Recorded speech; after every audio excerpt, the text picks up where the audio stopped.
Greetings, brothers and sisters. This is Chrissy Teigen's. There's a check mark. That's her official site. Oh my God.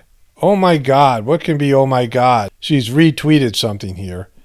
The official POTUS account now follows 11 people, all of them Biden aides or accounts, and then Chrissy Teigen.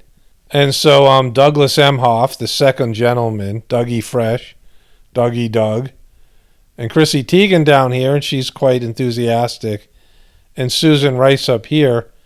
So he never followed any of these people, but one of his first acts as president, day one, was to follow Chrissy Teigen on Twitter, which isn't going to win any fans of the truth community and people on the right-wing Trump supporters. Biden wants to unite America. Republicans have a different idea of what that means.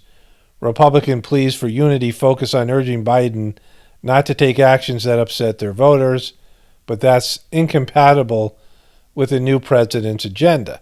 So Joe Biden talked about how he's going to be a president for both Republicans and Democrats. He's going to work just as hard for both of them. But that's really no different than Trump, because all the work that he does is going to make the Republicans mad. I mean, we can pretty much see that now. It says here, when President Joe Biden seeks to fulfill his urgent plea for unity, he will confront a dissonance between the two parties' definitions of the word and is likely to be forced to choose between fighting for a bold agenda and forging bipartisan agreements. Well, we'll see. I mean, we'll see how this plays out. But any bipartisan agreements he has is going to anger the left and the AOC branch of the Democrats, because they want a very liberalized agenda. And the Republicans are going to be so mad, the voters and the Trump supporters, you're not going to see much movement from them. They're just as triggered as the Dems and the liberals were over Trump. And so going into this presidency, there's going to be no unity. I mean, this is the year of the schism. This election was unbelievably divisive, and it ended poorly in all of it. And just like something like this, and I want to make this clear, I don't care about this. What I think is going to happen, to the United States over the next so many years, we got a lot of bigger fish to fry in terms of the left-right drama. But this is the kind of thing here that's going to aggravate people on the right. Joe Biden's daughter, Ashley, turns head in a tuxedo on inauguration night. And so this is the kind of thing that drives the right-wingers nuts and provokes them. And Chrissy Teigen, making one of your first acts as president, following Chrissy Teigen, is somebody who's highly disliked by the Republicans and the Trumpers and the people in the truth community, the right-wing people in the truth community. We all know this. She's one of the most disliked celebrities among the right-wing Trumpers. When you follow her for no reason, right, and appointing people like Susan Rice who weren't popular with the Republicans, you're sending a clear message that working for them means doing things that are going to make them mad. So this is the official White House YouTube channel. They've disabled comments on all the videos, and this one got 200,000 views, and it got 17,000 dislikes already, and only 4,000 likes. So you see what's happening here.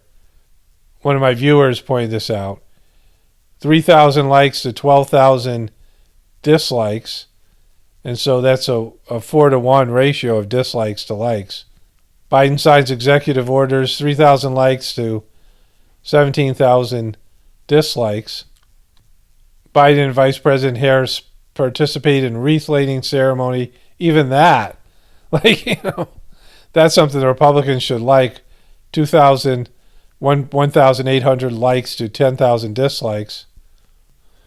And then this one, this is the big, inauguration stuff, and it's 6,000 likes to 24,000 dislikes.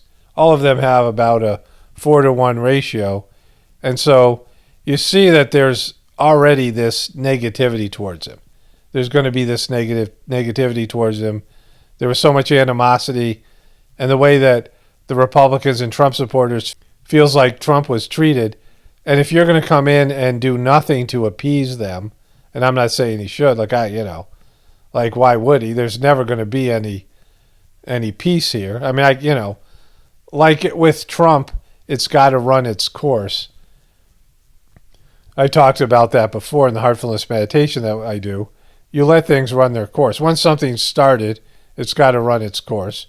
And we're going to see how Biden's presidency runs its course. I can't imagine it being very different from what I think it's going to be and what most people think it's going to be. This thing with Chrissy Teigen, I mean, the initial days you already see that he's clearly out to do things that are going to make the Republicans mad. I mean, and there's going to be more division, and they're just going to get riled up more and more. Like if he goes after like certain big ticket issues that Republicans are against and claims he's going for unity, I mean, that's just going to be a joke. We'll see. Like again, like I don't believe in politics. I don't vote anymore. Like I haven't voted in years. I'm not giving my consent to something that is, there's the left-right paradigm where both sides are controlled by the same people. And so I don't believe it's organic. I think it's, I've made my point clear in other videos, and that I believe that there's a spiritual solution. And part of that is just accepting what is and seeing what's going to come of this. And we'll see how this all plays out, but it's off to a negative start in how the election ended up and all of that stuff and the stuff with Trump. I do want to say, I noticed a number of people commented about feeling relieved that they're not going to have to follow politics anymore, and that Trump was intense and it was a roller coaster ride with that guy. And I feel personally a sense of relief that he's gone. I'm going to miss some of his antics, but he was very stressful and very polarizing, and maybe we'll get some sort of a respite.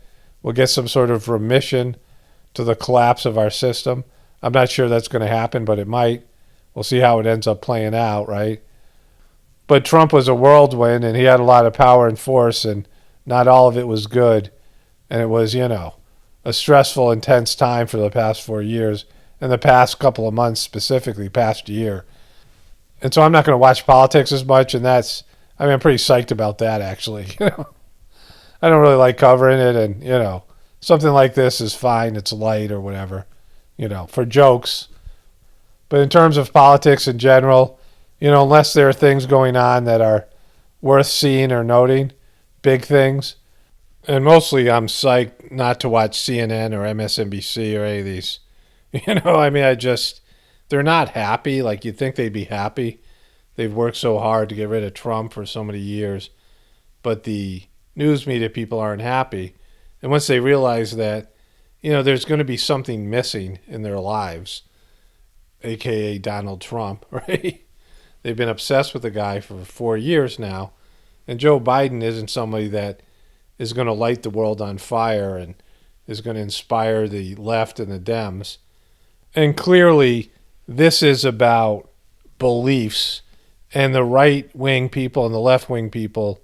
It's not just the leadership of the left and the right that is hated, but lefties and righties now dislike each other so much. They both think each other is evil in various ways. Certainly the Democrats are demonizing the Trump voters, as are the media, saying they're racist and ignorant, and Harvard wants to revoke a bunch of diplomas from Kayleigh McEnany and Ted Cruz and Dan Crenshaw, among others, right? Because they supported Trump. And there's just this sense that anybody supported Trump is ignorant and unevolved. And so how are you going to appease people that you have a disdain for? I mean, that's how this campaign went. And Biden even was, mocking Trump voters or confronting them at his rallies and things like this, people that were trolling him. And so clearly, they're saying they want unity, but that's not going to happen. It's a time of disunity, the year of the schism. And so again, like I say all the time, only spirituality will save this world. It's Paul Romano definitely reporting from the Apocalypse and the Ascension. Everyone have a blessed day and be grateful.